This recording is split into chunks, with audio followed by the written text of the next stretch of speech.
Have you ever wondered what it takes to be a producer at NASA? Today, I am talking with Eric Galler, who is a television producer and director. This is a special show as Eric is joining us on the Books That Build Skills show during our Space Week, celebrating the future launch of NASA's Artemis mission and just days before our middle grade March reading challenge starts. I am putting extra attention on the characters in the books and the storylines so that you see how the books support you as a teenager when you're making those important life decisions as to which direction to take in life. One of the reasons I wrote the Charms books is to show the story behind the skills, how people like you end up in the high stakes, incredible careers like our guest. So welcome to the show, Eric. Tell our viewers a little bit more about what your day-to-day job is really like. Okay, well, when I was working for NASA, it would start with a meeting, usually with about 200 plus people every single morning. I was a producer, director, screenwriter. There'd be at least 200 plus people from all the different NASA agencies, and we would discuss the daily goals. And every day was a little bit different. Yeah, there would be missions that would, of course, span long times, sometimes years. And then there's things that just happen yesterday or right then and there, and we have to address. And and so you would have from all the different space centers, and I was working at headquarters, but you would have Johnson Space Center, you have Glenn, you have Goddard, and of course, everybody's familiar with the Kennedy Space Center because that's where all the rockets get lifted off from. Every day at NASA was something different. It's just the way it was. 2 days were never the same. Let's get into like the meat of what we're trying to discover for all of these teenagers out there. And, we're going to go through the trajectory of like way back when. So Yeah. looking back, which high school classes prepared you the most for your work and how do you actually use that knowledge in the job? It's funny you said that. So I'm a Brooklyn born kid. So I grew up in New Mhm. York City. And my high school was called Beach Channel High School, and it was right on the water. It was a very unique school. It was actually an oceanography institute, the only high school oceanography institute I believe that existed. And so a lot of my studies were definitely science oriented, with marine biology, oceanography, all the sciences. Yeah, I had to take chemistry, like you had the required classes. You had physics and trigonometry. It was always very heavy on the science, probably because my father was very much in the sciences. He was a chemist and a pharmacist, and he even worked at school. Everybody knew my father, and so what I ended up doing is I ended up working. And that's in the school. We had marine biology lab and we had chemistry lab. I spent my free time in the marine biology lab and learning and just experiencing everything I could. I just loved it. And we also had a computer programming. So first thing when I got into school, I got into programming, and at the time it was very different from what you have today, of course. But yeah, it was. And I also had, believe it or not, we had a television studio, a full working television studio. Wow. I This is know an awesome high school. it really was. It was incredible. And we had a dock behind the school, and this is not a small school. I mean, in my graduating class, we had over 400 and something students. So this is a Wow. big city school, but it's very specialized city school. And that really, I didn't think I was going to go into television or anything like that, but I got to taste it. I got to experience different things and to see what striked an interest and a passion in me. Well, I can tell you the oceanography thing, the thing I never thought I would use. I mean, I loved the oceanography, but I'm the son of a pharmacist. Who goes into oceanography? It just so happens years later, and we're talking a lot of years later, I ended up producing a series for Smithsonian called Life in the World's Oceans. And suddenly I had to draw on all this information that I learned back in high school. And I was happy to do so, mind you. But yeah, so you never know when that information is going to come up that you're going to need it. Exactly. I say that all the time. I'm like, learn as many skills as you can and absorb as much as you can right now because you never know a year or 20 years or 30 years later, something's going to happen. It's going to be like, oh, wait, I know about that. And it just like magically comes back to the front of your brain again. Exactly. Well, I wish it did come. It's completely magical. I had to dive into it. Every single project as a Yeah, producer and a director, but a producer especially, you need to suddenly put on yeah. this face and this facade that you are all knowing of that particular subject matter, and you can't really Mhm. fake it. You have to do the homework. You have to learn. Yeah. You have to learn the subject matter. Otherwise, you can't communicate in the same language with the other people that are actually doing that for a living, especially in the entertainment or documentary world in television. Your career path to me Mhm, is just absolutely fascinating because you've worked in Hollywood mhm, and then with organizations like the Smithsonian and National Geographic and now NASA, mhm. and you're producing content around space and exploration. Walk us through your story arc. What were the key turns that took you from there to here? Okay. Well, I've always been a science geek, and I'm sure like most people, rocket space, it's just cool. It's fun. Never thought that career-wise that I'd be involved in NASA. But I'm going to just say about 4 years before I actually started working at NASA, a job listing came up and it struck my interest. And I was like, why not? Let's just, because I did not have Good. that background. And I applied for this job and I had an interview at headquarters and they liked me. And I don't think I had left more than 15 minutes. I was in the car, I'm driving away, and they said, Eric, we want you to come back tomorrow for a second interview. And I'm like, oh, this is great. They loved me. And then I got the bomb. It said, "Oh, we're so sorry, but we have to hire somebody who's already working for government. And so we can't hire you right now, but keep in touch." Another job like 6 months later down the line came up and then I had to go through the whole interview process again because it's a process. This went on for 4 years. And then out of the blue, this gentleman named Tony, he just text. I had such a relationship with them already because they've seen me so many times that he just texted me. He's like, "What are you doing for the next 3 months?" And I was like, "Talk to me." They had an opening for 3 months. I was working in DC for a television news station at the time. Like my career has taken me in many different directions, and I came by right away because I was literally 15 minutes away from headquarters. And they said, "Yeah, we want you. Let's do the 3 months." I'm like, "Great," but I have my other job. So I worked my other job at night because I was on a night shift for the news, and I worked at NASA during the day for 3 months. So I'm doing double shifts for 3 months. And at the end of 3 months, they said, "We want to keep you." I said, "Thank you very much for my time at the news station, but I'm going to now Yeah. play with rockets and astronauts and helicopters on Mars." Yeah, you can't turn that down at No, all. no. And so that was just exciting and an unexpected journey. But Yeah, yeah, it took 4 years to get in the door there. They a lot of the people told me it's very competitive to get into NASA. It's not impossible because I come from a mindset and a background that nothing is impossible. I mean, exactly. nothing, and it's a lot of persistence. Mhm. It's a lot of persistence, and I think that was a big part of it because the people at NASA saw that I kept applying, kept applying, kept applying, and I kept getting so close and then rejected, and so close and then rejected, and then the door opened. The Yeah. door opened. Yeah. And kind of talk more about your background because, the Hollywood piece of it is fascinating too. So they kind of see what it took to build up to NASA. So I went to a film school in Santa Barbara, and it was after I had to go through 2.5 years of regular university, get my liberal arts out of the way, and Yeah. I had to create a portfolio. I got accepted to a school called Brooks Institute of Photography in Santa Barbara. A son of a pharmacist going into film, it was absurd, but my parents supported me.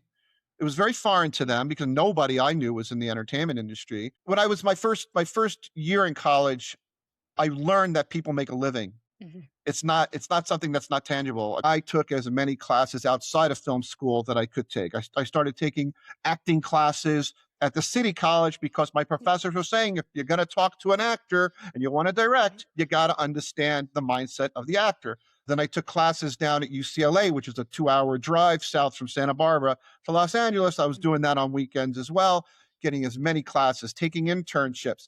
And what was fun is that I was working at Universal Studios while they were shooting, filming. Back to the Future 2 and 3.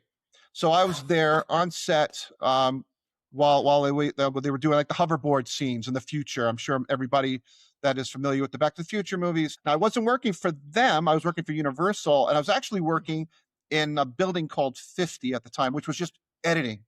And so you had all the motion pictures for Universal all being cut and assembled in this one building. So I got to work with all the old timers, and they had different sounds. It was different time. It was, and you had the transition. You had the old timers. I was sitting in rooms with Mickey Rooney and these other actors that were just from the golden age of cinema, who worked on movies, and I ended up producing movies that you would get like a Blockbuster Video, and I ended up in television. Just transitioned, working for Discovery Channel type shows and History Channel and TLC and travel and military. So the whole gamut. So that's very impressive to me, and it just I can just imagine you've got so many fun stories that we don't have time to cover all of them, No, but not today. yeah. So you've met a lot of incredible people in the space industry. Was there any one that you've met that you immediately thought, "Yeah, I totally wanna be friends with this person?" And what kind of qualities or traits did they have that stood out to you? The one gentleman, he's the commander of the Artemis 2 mission. Mm. We had a nice conversation, and it was kind of like a dad conversation because he was in my office, and he saw a picture of my daughters on my desk, and he picked it up and started talking about it, and then he was talking about his son, and it was just a good camaraderie. He does like weekly posts now, so I'm seeing as he's getting closer and closer to launch date. Artemis 2 is coming up, which is very exciting, and it was just a good camaraderie. It was really good camaraderie. Now I got to meet, and because I was at headquarters, I got to meet the administrator, which is the top at the time, the deputy administrator, and they were all astronauts, and so they all had stories. I have to tell you, besides the Artemis commander, there is a gentleman, Bob Cabana. Actually, I think Bob Cabana is probably the most astronaut or person at NASA that has the right stuff. And the reason I say that, he's a pilot and he commanded the space shuttles. He was the first American on the ISS when they were finally combining with the American and the Russian sectors. He Mhm. was there. He had wonderful stories. I was there for his retirement, and he was just a beautiful human being. Loved what he loved serving. He loved serving. I remember he told me that whenever anyone had anything that needed to be done or asked him to take on a particular mission, he would never turn them down. And that stuck with me. They asked him to do something, he'd do it. They wanted him to run a particular space agency. Okay, I'm going to go. You don't have to ask me twice.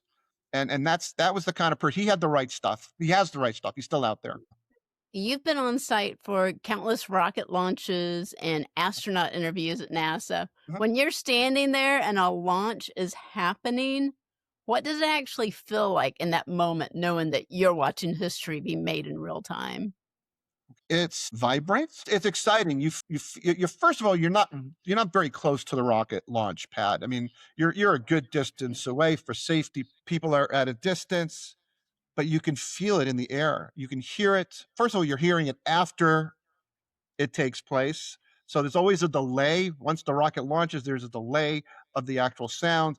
Um, and it's just excitement, and everybody's excited. And there's also that moment of, ooh, is it going to happen or Mm. something going to go wrong? That's right. It's you know, and it's not until the capsule is in orbit that people are kind of like, okay, now we could take a moment's breath and take on the next moment. When the last rocket launch that I was there for was actually that launch where the two astronauts got stuck for 8 months. And I'm not going to say they got stuck. They were busy Yeah. working, and if they needed to come down sooner, they could have come down if they had to. But that was pretty exciting. I happened to be I was working at headquarters, but I was brought down to Kennedy Space Center, and I worked as a camera operator that day. I'm not a camera operator by trade, but it's one of my many skill sets.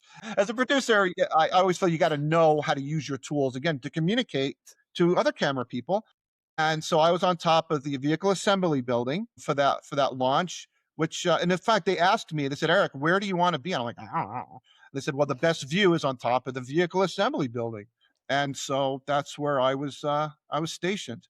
And in terms of the work itself, it wasn't that exciting. I'm sure if you watch a live launch, and when you watch the Artemis 2 launch coming up, you'll have that moment when the astronauts get transported down this long road all the way down Mhm. to the to the launch pad. Well, I was a camera operator where I would capture them from one side of the building, then we'd move the camera, and then I'd get this really long shot of them driving away. So the Yeah. that was not very exciting, but but the launch is very exciting. And at the same weekend, there was another SpaceX launch, and now it's getting to be where there's just launches all the time. What kind of training or skill building did you do as a young adult that helps you today? And are there skills you didn't realize that were important at the time, but they turned out to be career-saving superpowers? I built a couple of tree houses, probably where I wasn't supposed to, alongside a freeway with scrap wood that we'd find at construction sites.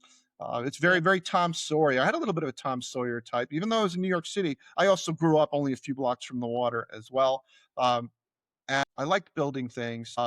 I like building models and balsa wood airplanes. I've always had a thing for aviation. I'm obviously, and I liked having a place to work and think about ideas. Creative writing was also a big to do, and coming up with story ideas and then playing them out in my Mhm, head.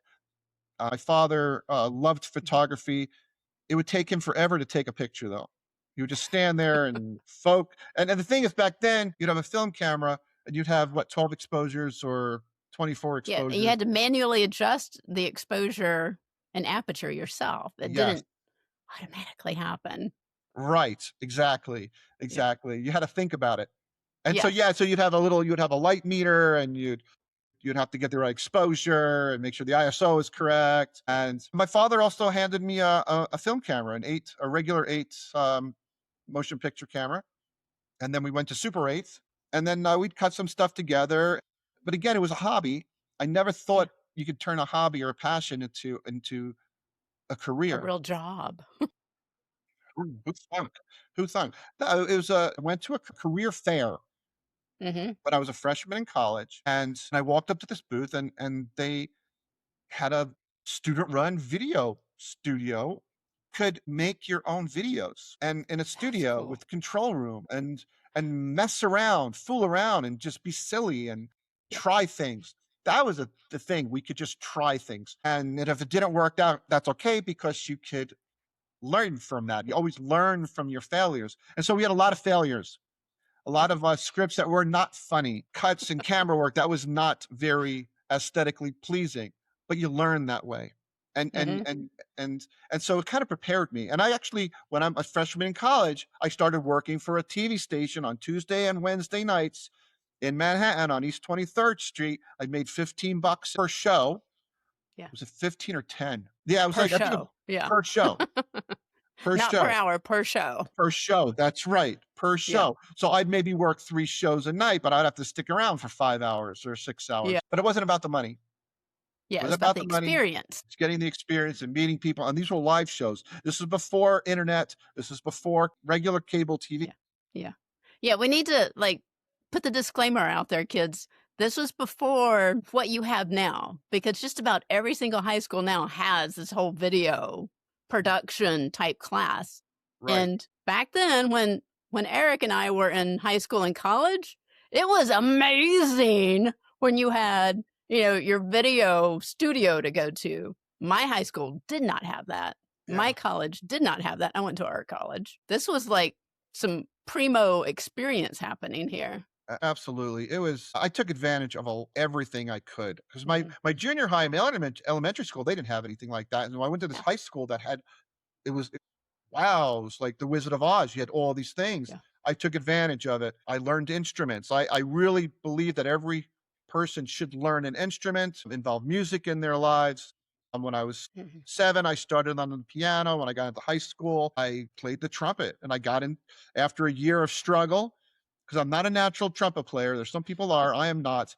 But I got into the concert band, and I got into the jazz band, and I was horrible, but they were desperate. But I loved it. It was fun. And you're working with other people, and you're creating the sound together, which translates and crosses over into everything. Because it's very rare that you're a one man or one person band where you're doing everything yourself. Mhm. It's never worked. It's never really you'll have to answer to somebody. You have to work with someone else. So it teaches you to work with other people to create one sound. That's why I love bands and being part of music and working on a production. I've worked on productions where I'd be the leader. Yes, I could be a one person, but then you'll have 3 people.